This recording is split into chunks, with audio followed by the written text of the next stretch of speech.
menuntut dengan hukuman mati.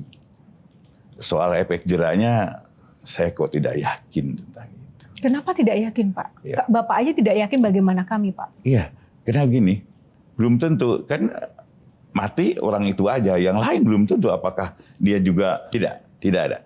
Jadi gini, saya pada waktu saya ditempatkan ya menjadi jaksa agung, saya tanya ke Pak Jokowi pada waktu itu, Pak, saya dari mana saya ditempatkan? Kalau saya dari partai, saya akan mundur. Itu dinyatakan? Iya. Kenapa?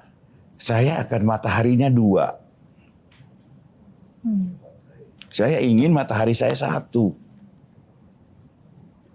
Dan Pak Jokowi kan terus di TV juga ada disampaikan bahwa Burhanuddin adalah profesional. Ada di TV. Pak Burhan, banyak sekali harapan masyarakat tuh begitu besar agar melalui hukuman mati, memiskinkan koruptor dan perampasan aset dengan strategi pembuktian terbalik, ini bisa terwujud. Apakah di kepemimpinan Bapak ini bisa terwujud, Pak, agar ada efek jerah? Ya, kalau masih kalau undang-undangnya masih memberlakukan bahwa kita hukuman mati, ya kita akan maksimal, tapi dengan satu syarat-syarat tertentu kan. Di dalam undang-undang juga begitu. Dengan syarat-syarat tertentu kita bisa menuntut dengan hukuman mati. Soal efek jerahnya saya kok tidak yakin tentang itu. Kenapa tidak yakin, Pak? Ya. Bapak aja tidak yakin, bagaimana kami, Pak? Iya, karena gini, belum tentu kan mati orang itu aja, yang lain belum tentu apakah dia juga berpikir kalau saya nanti berbuat akan dimatikan demikian. Nah, bagaimana menjawab stigma masyarakat yang masih ada saat ini, Pak, bahwa penegak hukum kadang itu dijadikan alat kekuasaan dari rezim ke rezim? Setuju Ya nggak sih dengan ada itu? aja, karena memang ada sejarahnya. Mungkin yang sebelum saya, cuma masyarakat lah yang bisa menilai. Saya tidak bisa menilai diri sendiri, walaupun saya tahu mungkin dan saya merasakannya, tapi saya enggak. Baik, tepuk tangan untuk Pak Jaksa Agung. Teman-teman, waktunya habis, tapi kita harus memberikan closing statement. Kita mulai dari Mas Solihun dulu. Oke, dalam perjumpaan yang singkat ini, Pak Burhanuddin, saya melihat 2 nilai positif yang membuat saya, wah ini sepertinya kita boleh sedikit menaruh harapan pada Pak Jaksa Agung yang sekarang. Yang pertama tadi Pak Burhanuddin menyebut rasa malu. Dia memikirkan jangan sampai saya berbuat curang atau kejahatan atau nakal-nakal karena nanti bagaimana anak saya, nanti bagaimana keluarga saya. Itu saya senang karena Pak Burhan memikirkan rasa malu. Terus yang kedua, tadi ketika ditanya Pak Jokowi, Pak Prabowo ngasih nilai yang biasa saja, 7 gitu. Itu sebuah saya melihat bahwa Pak Burhan ini punya integritas. Kayaknya kita bisa percaya bahwa Pak Burhan ini tidak bisa dipengaruhi. Jadi saya apresiasi itu Pak Burhanuddin. Pertama-tama terima kasih, khususnya kita boleh kritis gitu ya. Itu penting ya. Tenaga ahli boleh kritis, Solihun boleh kritis, rakyat juga boleh kritis. Kirimlah surat, kirimlah kalau ada yang nomor, kirim semua ya untuk memberitahukan dan selalu diverifikasi untuk ditindak. Itu penting. Yang lebih menarik, tantangan itu besar ya.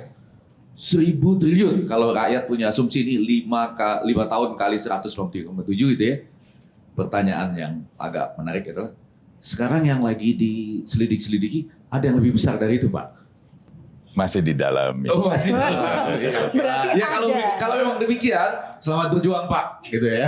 Kami bersama Bapak. Kalau ada lagi yang lebih besar dari itu nih. Terima kasih. Baik. Jadi dari jawaban dan pembawaan Pak Burhan menunjukkan bahwa beliau memang adalah seorang yang lahir dan besar di Jawa Barat, Pak.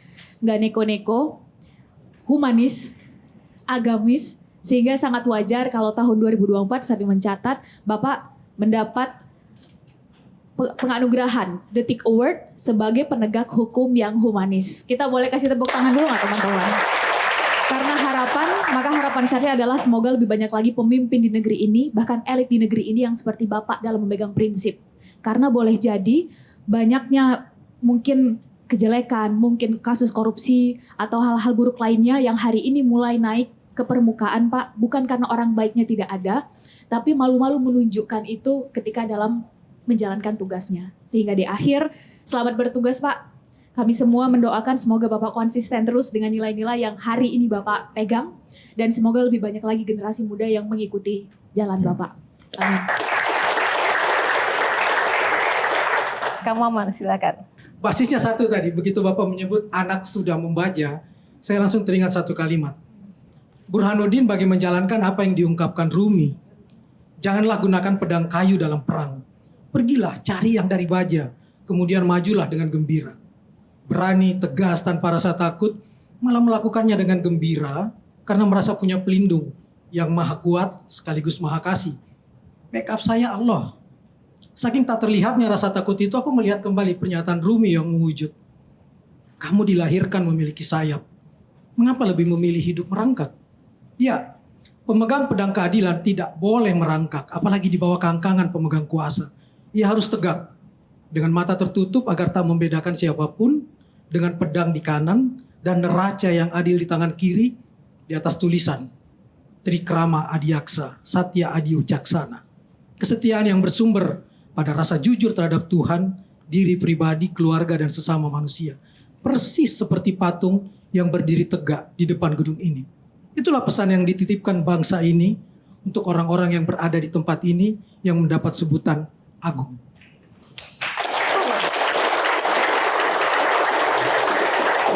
Nah, sebagai penutup mohon closing statement dari Pak Jaksa Agung untuk para panelis, untuk kita semua yang ada di sini, khususnya juga untuk pemirsa Q&A Metro TV dan generasi muda di luar sana, Pak. Yang pasti saya mohon dukungannya, supportnya, dan tentunya saya akan buktikan bahwa ke depan negara ini akan lebih baik lagi. Dan saya mengharapkan untuk generasi muda, ayo kita sama-sama harus yakin bahwa suatu saat apa yang diharapkan oleh rakyat bisa tercapai. Amin. Baik, terima kasih sekali lagi Bapak Esti Burhanuddin, Jaksa Agung Republik Indonesia sudah berkenan di Q&A pada malam hari ini. Dan tentu saja sangat menginspirasi Pak, apa yang tadi Bapak sampaikan, dan para panelis yang luar biasa sudah mewakili masyarakat dan rekan mahasiswa. Tak lupa tepuk tangan sekali lagi untuk keluarga besar Kejaksaan Agung. Terima kasih Bapak. Dan pemirsa, kami masih akan hadir dengan episode-episode lainnya untuk mengangkat kisah-kisah tokoh yang luar biasa. Dan tak lupa kami juga ucapkan terima kasih kepada Sarung Gajah Duduk yang sudah menyediakan kostum yang saya kenakan pada malam hari ini. Sarung Gajah Duduk legenda Nusantara yang ada tulisan Arabnya. Dan sekian dulu, saya Yohana Margareta undur diri. Sampai jumpa lagi di Q&A selanjutnya. Selamat malam semuanya. Sampai jumpa. Metro TV. Jelajahi cara baru mendapatkan informasi. Download Metro TV Extend sekarang.